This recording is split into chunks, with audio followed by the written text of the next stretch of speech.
7월 30일 수요일 매일 묵상을 시작하도록 하겠습니다. 오늘의 본문 말씀은 요한계시록 19장 11절에서부터 21절까지의 말씀입니다.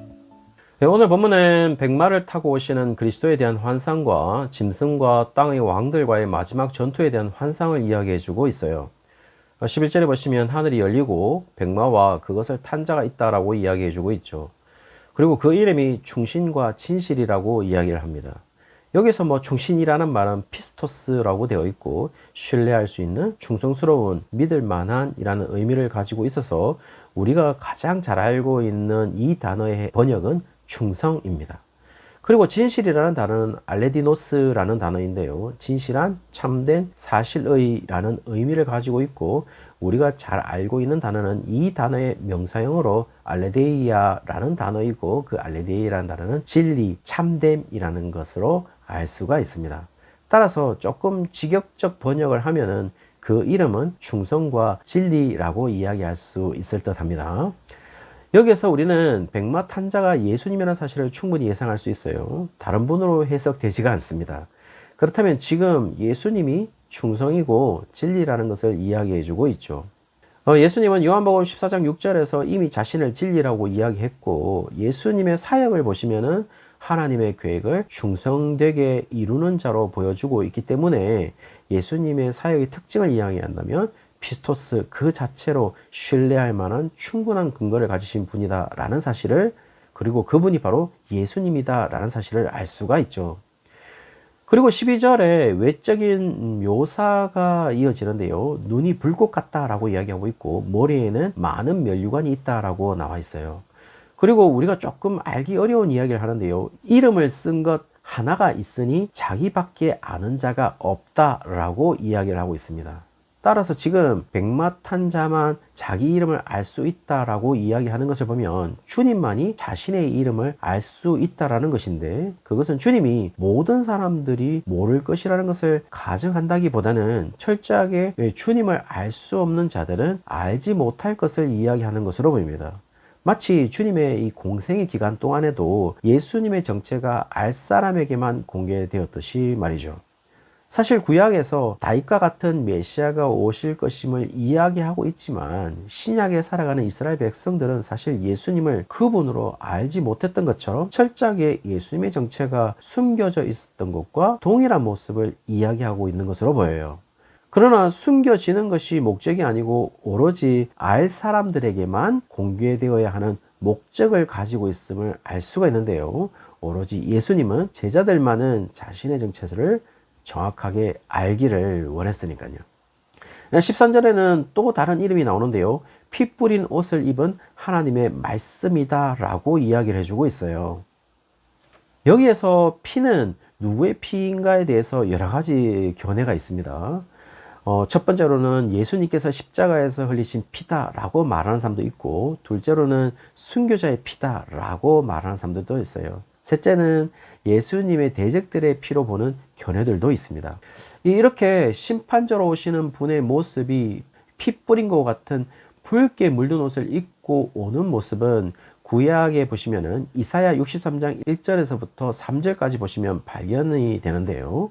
1절에 보시면 에돔에서 오는 이 누구며 붉은 옷을 입고 보스라에서 오는 이 누구냐, 그의 화려한 의복 큰 능력으로 걷는 이가 누구냐, 그는 나이니 공의를 말하는 이요 구원하는 능력을 가진 이니라. 어찌하여 네 의복이 붉으며 네 옷이 포도즙 틀을 밟은 자 같으냐. 만민 가운데 나와 같은 자가 없이 내가 홀로 포도즙 틀을 밟았는데 내가 노함으로 말미암아 무리를 밟았고 분함으로 말미암아 짓밟았으므로 그들의 선열이 내 옷에 튀어 내 의복을 다 더럽혔음이니 라고 되어 있어서 대적들의 피가 의복에 물들게 되므로 불다라는 사실을 이야기하는 것으로 보면 대적들의 피를 의미하는 것으로도 보여요. 그렇다고 순교자의 피와 예수님의 십자가에서 흘리신 피를 의미하지 않는다라는 것은 아닌 것으로 보입니다. 왜냐하면 지금 백마를 타고 오시는 것은 전쟁의 이미지를 말하고 있고, 전쟁의 상황을 이야기할 때 예수님의 십자가 사건과 성도들의 순교의 피 흘림과 적들의 피를 흘리게 되는 것은 모두 예수님의 승리를 의미하는 것이기 때문에 세 가지 피의 이미지를 모두 가져온 것으로 보여요.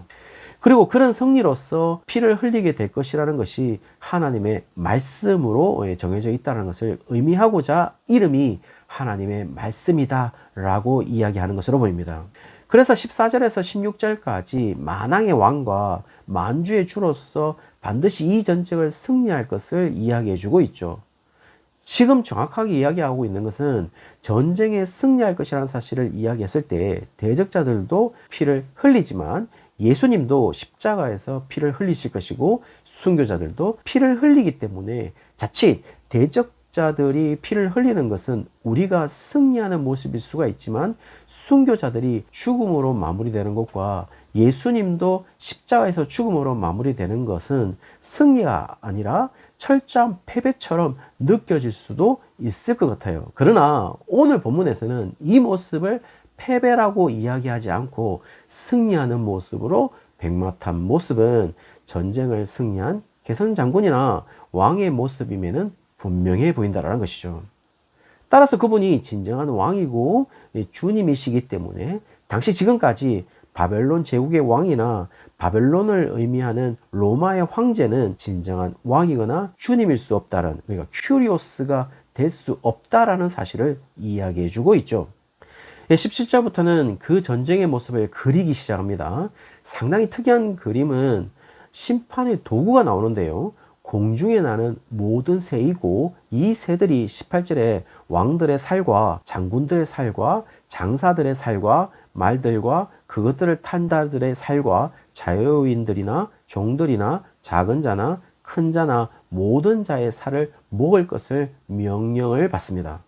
지금 이 모습은 또 다른 모습의 잔치로 어제 본문에서 비춰진 어린 양의 혼인잔치의 모습과는 대조적인 새들이 죄인들을 먹는 잔치처럼 묘사되고 있는 것이죠. 아마 그림은 전쟁이 지나간 자리에 많은 시체들이 있고 그 많은 시체들을 새가 와서 살들을 먹는 모습을 그리고 있는 듯합니다.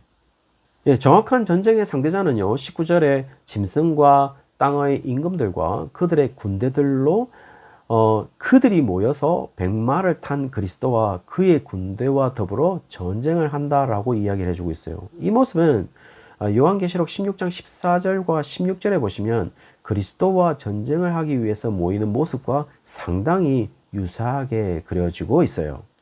그리고 이제 전쟁의 결과를 이야기해 주고 있는데요. 20절에 짐승이 잡히고 그 앞에서 표적을 행하던 거짓 선지자들도 함께 잡힌다라는 것을 이야기해 주고 있고, 이들을 설명할 때 짐승과 거짓 선지자들은 짐승의 표를 받고 그의 우상에게 경배하던 자들을 표적으로 미혹하던 자들이다 라고 이야기를 해주고 있어요. 여기에서도 분명 짐승과 거짓 선지자들이 표적으로 미혹한다라는 것을 이야기해 주고 있죠. 전에 말씀드린 것처럼 표적은 분명 기적과 같은 부류의 일을 행하지만 실체가 아닌 징조라고 말씀을 드렸습니다. 그들의 표적이 하나님에게 인도하지 않고 오히려 미혹했다라고 이야기를 해주고 있고, 그들은 산채로 유황불 붙는 못에 던져질 것이다 라고 이야기를 해주고 있어요. 구원에서 제외된다는 이야기죠. 그리고 21절에 나머지는 백마를 탄 자의 입으로부터 나오는 검에 죽을 것임을 이야기하고 있고, 그들의 시체들이 새에게 던져질 것이다 라는 것도 이야기를 해주고 있어요. 여기에서 입으로부터 나오는 검이라는 것은 말씀을 의미하는 것으로 보여요. 따라서 백마를 탄 자의 입에서 나오는 검을 말하고 있기 때문에 예수님이 하시는 말씀에 의해서 심판이 집행된다라는 사실을 이야기해 주고 있죠. 사랑하는 성도님들, 여기에서 전쟁은 마지막 재림 시에 이루어지는 전쟁을 의미하는 것이 분명해 보입니다. 그리고 더욱더 알려주는 것은 예수님의 대적자들이 확실히 패배를 선언하기 전의 시점이라는 것도 지금 말해주고 있어요. 그러나 그와 더불어 우리에게 또 알려주고 있는 것은 예수님이 이 전쟁에서 승리하실 것이라는 사실도 이미 결정되어 있다는 점도 이야기를 해주고 있죠. 문제는요, 지금 우리가 살고 있는 이 시점이 아직 전쟁의 승리가 완성되지 않은, 여전히 전쟁의 한가운데 있다는 사실을 이야기해주고 있다는 겁니다. 그러나 지금의 환상이 이야기하는 것은 승리를 확신하고 싸우는 자와 승리를 확신하지 못한 채 혹 온갖 인간적인 조건을 보면서 질 수 있다고 생각하고 싸우는 자의 태도는 분명히 다를 것이다 라는 사실을 얘기해 주고 있죠. 지금 우리는 어떤 모습으로 오늘을 살아가고 계신가요? 분명 확실히 주님이 승리할 것을 믿고 살아간다면 우리의 삶에 임하는 태도는 패배할 수도 있다는 부정적인 생각을 가진 사람과는 다른 삶을 살지 않겠습니까? 인간적인 긍정적인 사고방식을 가지라는 것을 말하는 것이 아닙니다. 우리 주님이 승리할 것이라는 긍정적인 사고방식을 가지고 오늘을 살아갈 때 오늘이 여전히 주님이 주신 날로서 의미 있는 날이 될 것이라는 것이죠. 그리고 승리의 날이므로 우리가 기쁨으로 오늘을 살아낼 수 있으리라 생각이 됩니다. 오늘 하루가 그런 날로 드려지기를 주의 이름으로 축원합니다.